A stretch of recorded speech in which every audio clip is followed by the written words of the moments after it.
Inhale slowly and deeply. Exhale slowly and completely. Give permission to your body to relax.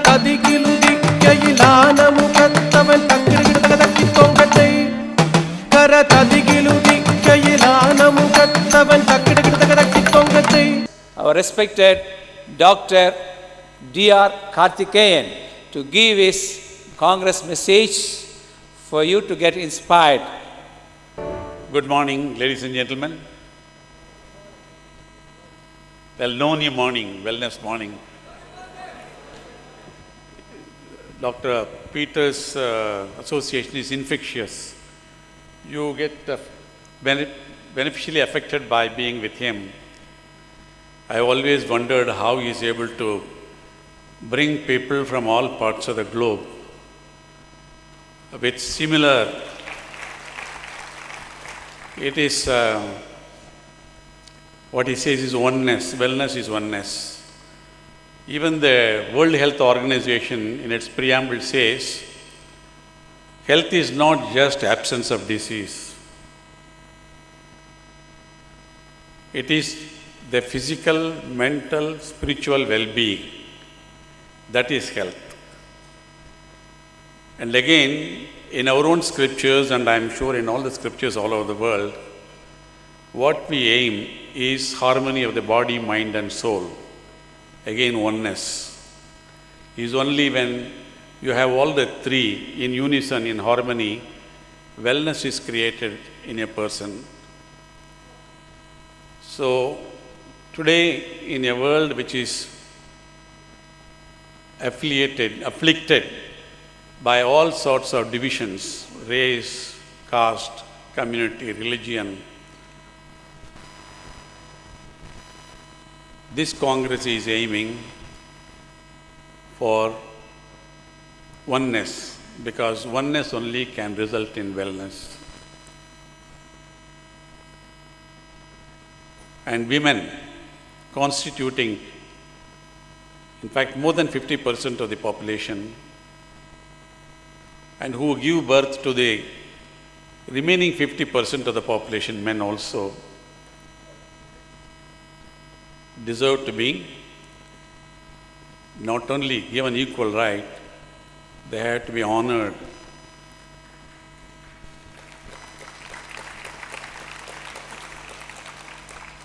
Because only a society which gives respect to the women will have a prosperity and harmony. In fact, the cultural standard of the society is assessed by the way it treats its women folk. We in India have always worshipped women from ancient times. Yes, we have gone wrong in between. Some distortions have taken place. The physical strength of the man started dominating, subjugating women. But fortunately, it is all going now. I won't say it's totally gone, but it is a right time. Professor Peter and Dr. King and Dr. Mahim King have taken the initiative, bring people from all over the world together to create one more awareness, to recognize and to respect, due importance, honor to be given to the women folk. I wish the Congress all success. Thank you.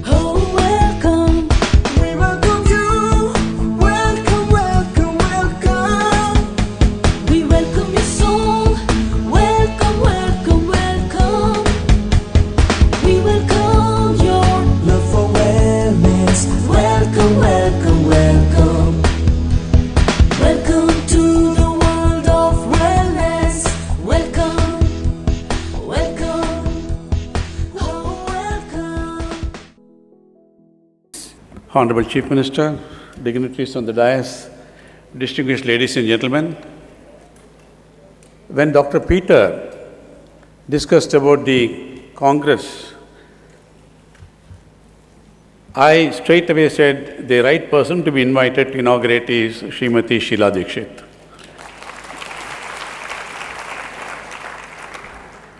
I said so not because she is Chief Minister of the capital of India, but because I admire her as a person, a rare exception in public life today. An efficient, dedicated, hard-working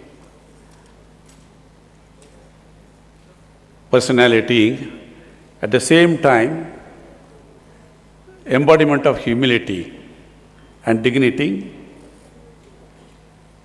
accessible to the citizens of Delhi. She brought about enormous change in the capital city.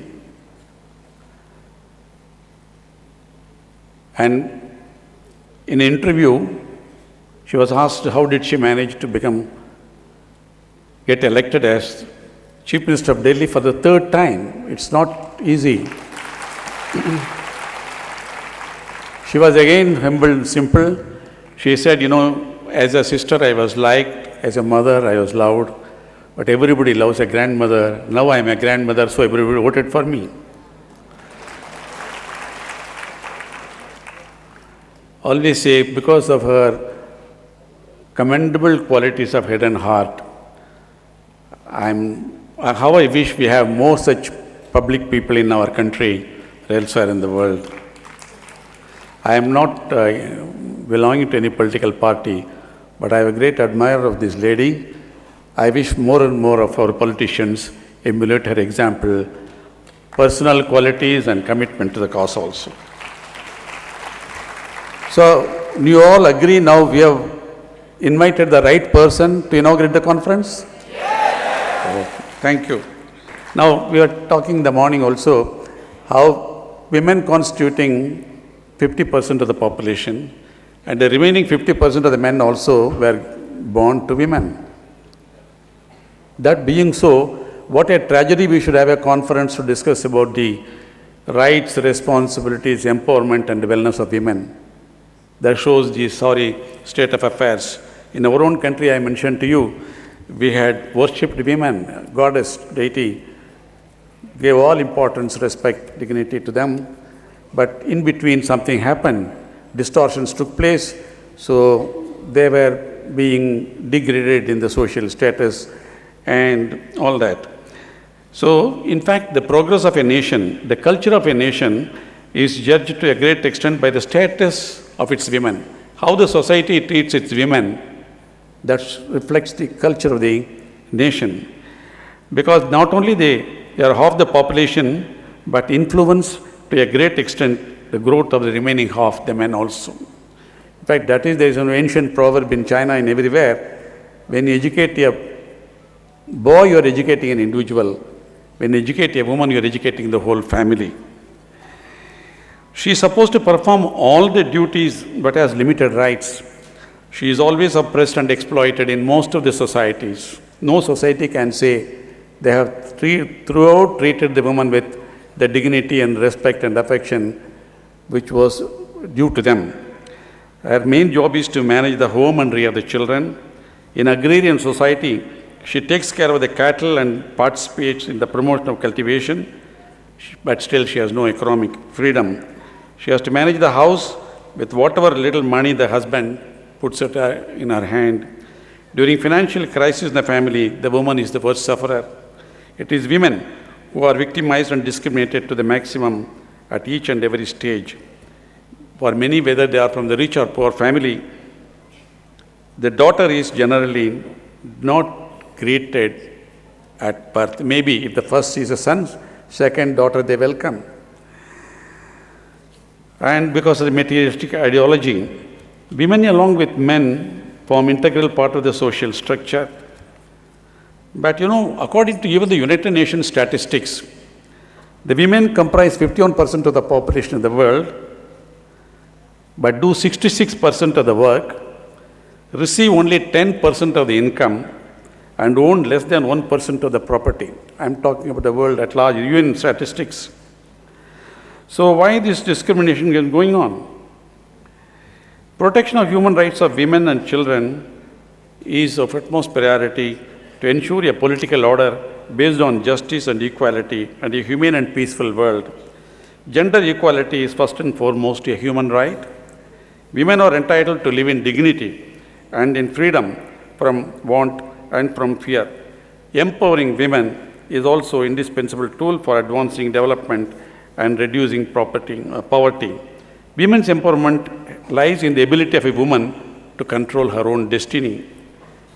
Although individual women from prehistoric times have accomplished much, as a class they have been set aside to look after the men's comfort. The sufferings of the past have, of course, strengthened her. Maternity has deepened her. Education is broadening her. In the world as a whole, as I mentioned to you earlier, they do not own property. Women are underrepresented in all the world's major legislative bodies, which is very important. When you have a chief minister here, lady chief minister, I must tell you this. It's only in Rwanda, the highest number of women are in the legislative bodies, 49%. The United States has only 14%. The world average is only 9% in the parliament and legislative bodies. 40% of the members of the Scottish Parliament are female. The agony of a widow, if you see, because she has just lost her husband, lots of indignity is being heaped on her. I am sorry to say, even in our own country, there are 33 million widows in India alone. 8% of the total female population are widows. 50% of the widows are over 50 years of age. It has become a major social issue.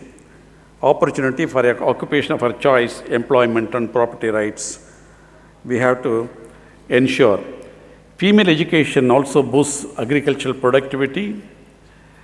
The regions that have most successfully closed gender gaps in the world in the education have also achieved the most economically and socially. So the need to make gender equality a global priority is clear, considering that 3/5 of the world's 1 billion poorest people are women and girls. 2/3 of the 960 million adults in the world who cannot read and write are women. Girls account for 57% of the 77 million children who are out of school. Even UNESCO believes that sustained development, human rights, and peace at the global, regional, and local levels can be advanced only if women and men enjoy expanded and equal choices and opportunities, and the women are enabled to live in freedom and dignity. Issues commonly associated with notions of women's rights include the right to bodily integrity and autonomy, the right to vote, to hold public office, to work, to fair wages, equal pay, own property, to education, to serve in the armed forces, to enter into legal contracts, and to have marital, parental, and religious rights. Women getting their just place in every society is vital to the well-being of the community because it is women who bear most of the burden of meeting the needs of the families.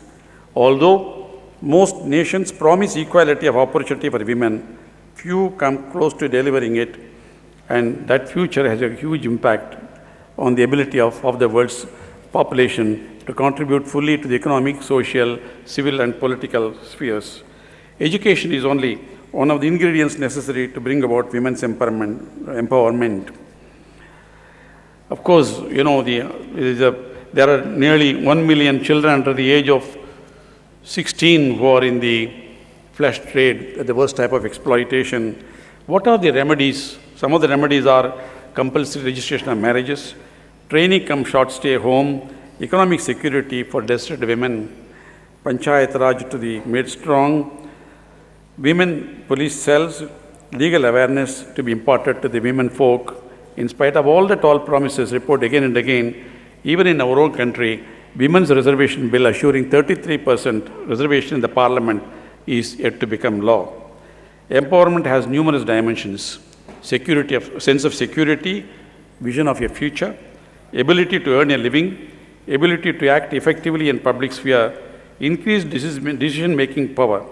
Empowering women means extending choices. Choices about education, employment opportunities, taking crucial decisions. Another sad thing is the missing. Millions of girl children are missing, and more so in Asia. Though overall sex ratio has increased from 927 females per 1,000 males in 1991, I'm talking about our own country, there is a decline in the sex ratio. Analysis of the 40 years would reveal the steady decline in the sex ratio. That is because society preferring male children, the female children are not allowed to be born. Abortion takes place. This is a very crucial tragedy. Millions of girl children are not allowed even to be born. The Nobel Prize laureate Amartya Sen has argued, nothing is more important for the development today than the economic, political, and social participation of women. The benefits of promoting women are greatest when assistance focuses on increasing their education, their control over resources, and their political voices. To quote the UN Secretary General Kofi Annan, there is no tool for development more effective than the empowerment of women. No other policy is as likely to raise economic productivity or to reduce infant and material mortality. They say even the Millennium Development Goals of the United Nations cannot be achieved unless the gender equality is ensured and women are empowered. So, oneness first is our scriptures accept the whole universe is nothing but, only one unit. We are all different parts of the whole. Science also accepts it today. We are all interrelated. Even our thoughts affect each other all over the universe. So the oneness is wellness, and for that, let us bring about harmony, perfect mutual respect, and acceptance of each other's role. And it is not a concession being given to the women. It is their birthright. It is always there. We should only become aware of that and take practical measures to ensure they are empowered and they are given due honor and prestige, as then only there is a future. Now, before I conclude, there's a small short PowerPoint presentation, not mine, to show the greatness of the women, the beauty of the women. Thank you very much. See you again. And thank you, Peter. Thank you, all of you.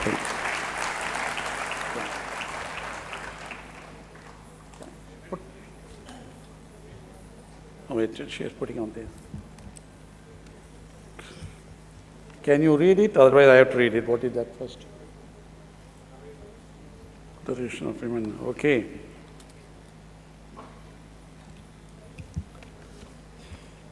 Yeah. A little boy asked his mother, "Why are you crying?"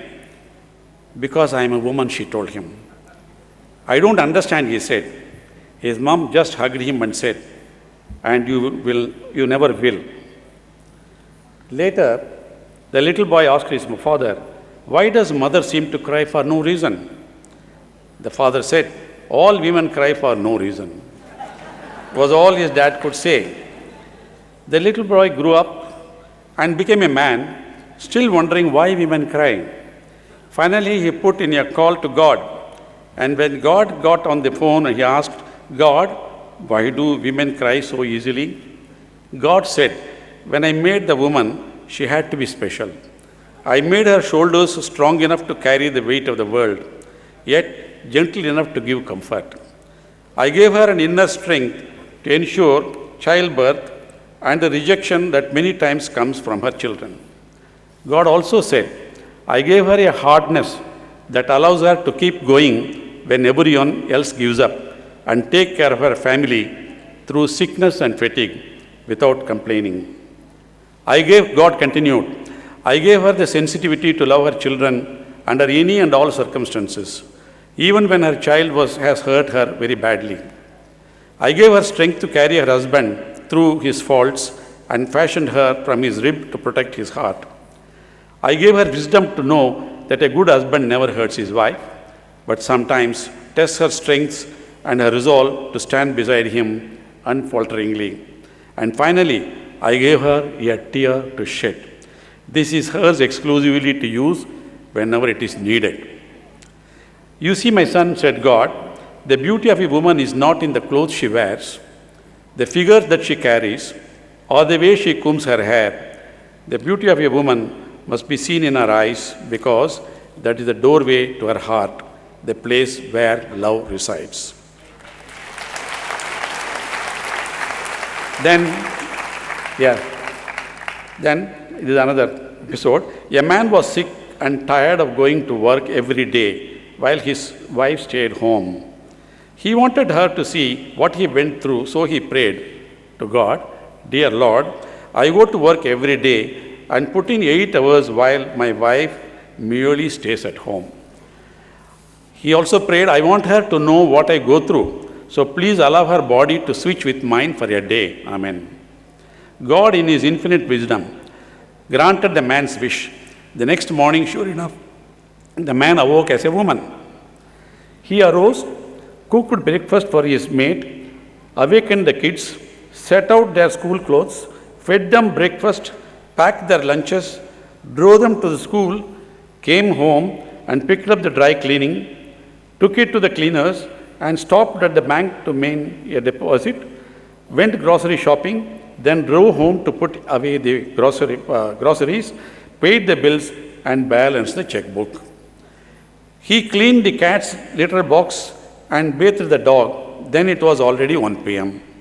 And he hurried to make the beds, do the laundry, vacuum, dust and sweep and mop the kitchen floor, ran to the school to pick up the kids and got into an argument with them on the way home, set out milk and cookies and got the kids organized to do their homework, then set up the ironing board and watched the TV while he did the ironing.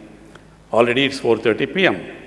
He began peeling potatoes and washing vegetables for salad, made the bread and snapped fresh beans for supper. After supper, he cleaned the kitchen, ran the dishwasher, folded the laundry, bathed the kids and put them to bed. At 9 p.m., he was exhausted, and though his daily chores were not finished, he went to bed where he was expected to make love, which he managed to get through without complaint. The next morning he awoke and immediately knelt by the bed and prayed to God, Lord, I don't know what I was thinking. I was so wrong to envy my wife's being able to stay home all day. Please, please, let us straight back. Amen. I want to become a man again. Then the last one I will not read, we'll leave it. Yeah, press one more. Yes, when God created woman, he was working late on the 6th day. An angel came and said, why spend so much time on that one? And the Lord answered, have you seen all the specifications I have to meet to shape her? She must be washable, but not made of plastic. Have more than 200 moving parts, which all must be replaceable, and she must function on all kinds of food. She must be able to embrace several kids at the same time. Give a hug that can heal anything from a bruised knee to a broken heart, and she must do all this with only 2 hands. The angel was impressed. Just 2 hands? Impossible. And this is the standard model? Too much work for one day. Wait until tomorrow and then complete her. I will not, said the Lord God. I am so close to complete this creation, which will be the favorite of my heart. She cures herself when sick, and she can work 18 hours a day. The angel came nearer and touched the woman. But you have made her so soft, Lord. She is soft, said the Lord, but I have also made her strong. You can't imagine what she can endure and overcome. Can she think? The angel asked. The Lord answered, not only can she think, she can reason and negotiate.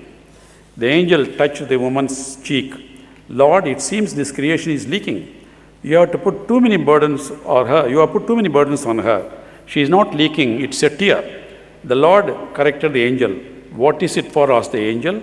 The Lord said, tears are her way of expressing grief, her doubts, her love, her loneliness, her suffering, and her pride. This made a big impression on the angel. Lord, you are a genius. You thought of everything. The woman is indeed marvelous. Indeed, she is.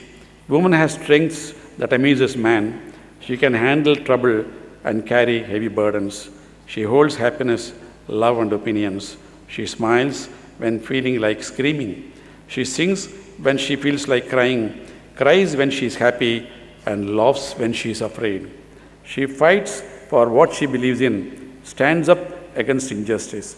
She does not take no for an answer when she can see a better solution. She gives herself so her family can thrive. She takes her friend to the doctor if she is afraid. Her love is unconditional. She cries when her kids are victorious. She is happy when her friends do well. She is glad when she hears of a birth or a wedding. Her heart is broken when a next of kin or friend dies, but she finds the strength to get on with life. She knows that a kiss and a hug can heal a broken heart. There is only one thing wrong with her. She forgets what she is worth. Thank you. Thank you.